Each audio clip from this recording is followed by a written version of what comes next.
High, আমি ডুডুলের দিয়া। আমি আজকে রান্না করছি ট্যাংরা মাছের ঝোল মটরশুঁটি দিয়ে। আমি মাছের মশলার মধ্যে পেঁয়াজ রসুনটা দিতে খুব কম পছন্দ করি। তা আমার মাছের যে নিজস্ব একটা টেস্ট, নিজের একটা যে ফ্লেভার আছে সেটা তাহলে থাকে।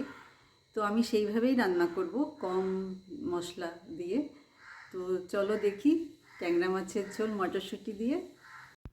আমি মাছগুলোকে আগে নুন মাখিয়ে গরম জল দিয়ে ধুয়ে নিয়েছি। তাতে কী হয়, মাছের লোদ লোদ ভাবটা চলে যায়।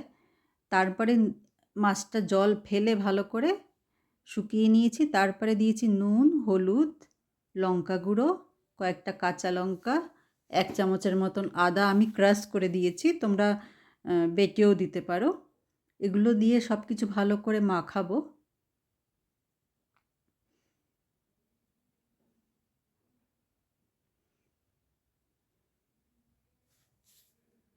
এর মধ্যে 1/2 চামচের মতন গোলমরিচের গুঁড়ো দিলাম।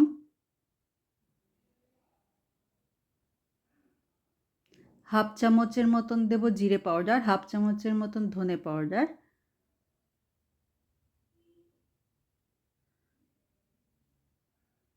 এবার সামান্য আর একটু তেল নিয়ে ভালো করে মাছটা মাখাবো।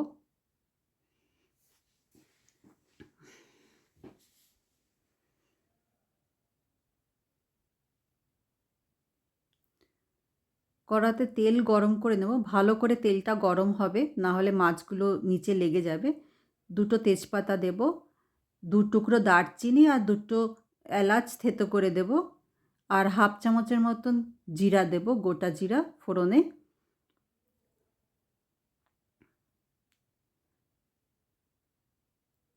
এর মধ্যেই মাছটা আমরা দিয়ে দেব।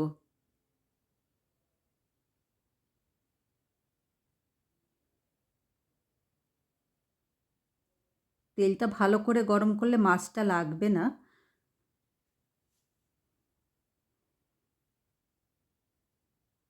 সব মাছগুলোই, মশলা মাখানো মাছগুলো দিয়ে দেব। এই ট্যাংরা মাছ, পার্শে মাছ এগুলো খুব বেশি কড়া করে ভাজতে নেই। একটু হালকা নরম করে ভেজে জল দিয়ে দিলে মাছটা বেশ সফট থাকে।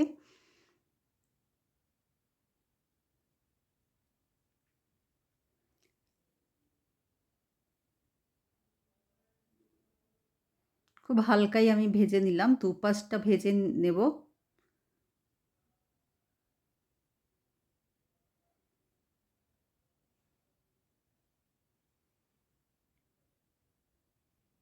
সাবধানে নাড়াচাড়া করে একটু সব মাছগুলোকে উল্টে পাল্টে দিতে হবে।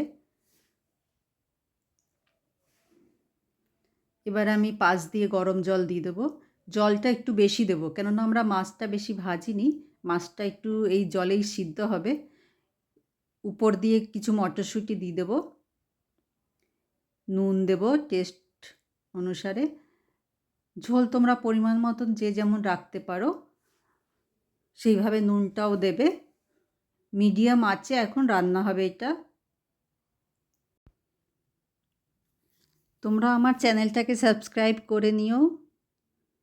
হয়েই গেছে, আমি ধনেপাতা কুচি দিয়ে নামিয়ে নেব। রান্নাটা ভালো লাগলে কমেন্ট করে আমাকে জানিও, লাইক কমেন্ট শেয়ার করো, আর আমার চ্যানেলটা একটু সাবস্ক্রাইব করে নিও। থ্যাংক ইউ, আজকের মতন রাখি।